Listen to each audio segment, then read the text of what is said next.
so many changes for them in the offseason. How different are they of a squad coming into this year? Well, obviously they're much different. When you look at a new coach, so a new coach brings a different philosophy, a different style of play.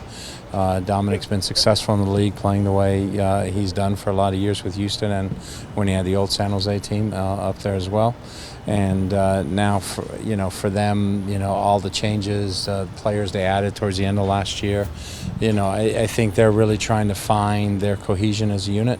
They had some good moments in the game against Dallas. I think they had some really good looks at times in the game. Wondolowski had some really good looks, and unfortunately they didn't get a goal. But they're a team that's dangerous because you really don't know what their exact formation is going to be. He played a couple of formations during the game, so we'll have to see. I asked Brad about expectations, Ziggy. I mean, it's a one game in, but it was such a good performance. Do you have to tamp down expectations here, or is this such a veteran group you don't have to? You can't get too high on the highs, and you can't get too low on the lows. That's coaches speak or whatever. But it's when I looked at the tape of the game, I thought it was pretty decent. We just got to make sure we continue to work for each other. I think that was a big key in the game. I thought our outside midfielders put in a lot of helpful work for us defensively, and that was a key for keeping them on the board.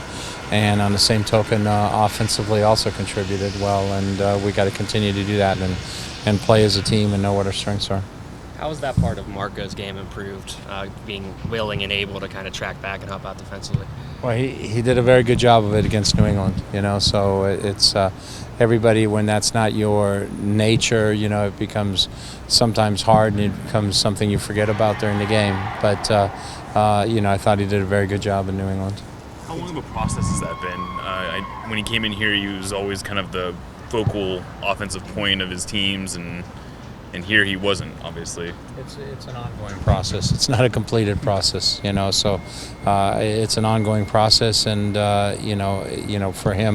for him the reward was, he played. When I took him out of the game, I told him I took him out because I wanted him to hear the applause. It didn't. A lot of times he's perturbed because he gets taken out at 60 minutes, and it's like, why is it me, kind of thing. And so he put in a good effort on both sides of the ball, and we wanted to reward him by keeping him on the field. Brad talked a little bit about Wondo. Is that kind of a good early test for Brad as a center back going against a guy who's maybe a little different as a forward, kind of more cerebral? Yeah, I mean, it's definitely a good test because Wondo is, they played him high as the sole striker for the beginning of the game. Then they dropped him in as the second striker when they brought on Adam Yan. What role is he going to play this weekend? Don't know. But Wondo is, is like one of those strikers, maybe a little bit similar to maybe Dempsey or Oba, where he likes to pull off the front line a little bit and find the ball. He's also got a great shot from distance, so you can't give him a lot of time and space out there. So it'll be a different look than Agudelo gave him last week. Can you talk about Brad's leadership on the pitch? His leadership's always been important to us because he's a guy he's completely engaged in the game. When he steps on the field, all what he wants to do is win, and he's focused on the game. And, you can never have too many of those guys. Just your thoughts on the Argentine Prez and what he brings to their team. We didn't get to see much of him last year.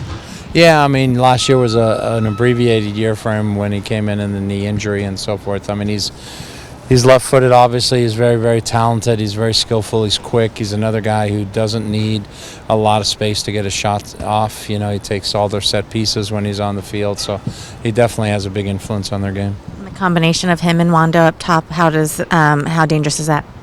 It's a combination that obviously they can exchange passes and complement each other as well, because they're both players who want to move, not players who want to post up necessarily. And so because of that little movement, those little give and goes, you always got to be aware of them. And they are so creative. How tough does that make that on your back line? It just makes us work. We got to be ready. We got to be alert, and we got to think. With Marco, you also talked over the weekend about how he kind of likes to float, both on the inside and outside. And even with Clint and Oba, it seems like they're all a little bit free-floating. As a coach, is it tough to give them the freedom to allow that? I mean, do you ever want to kind of rein Marco specifically in a little bit more?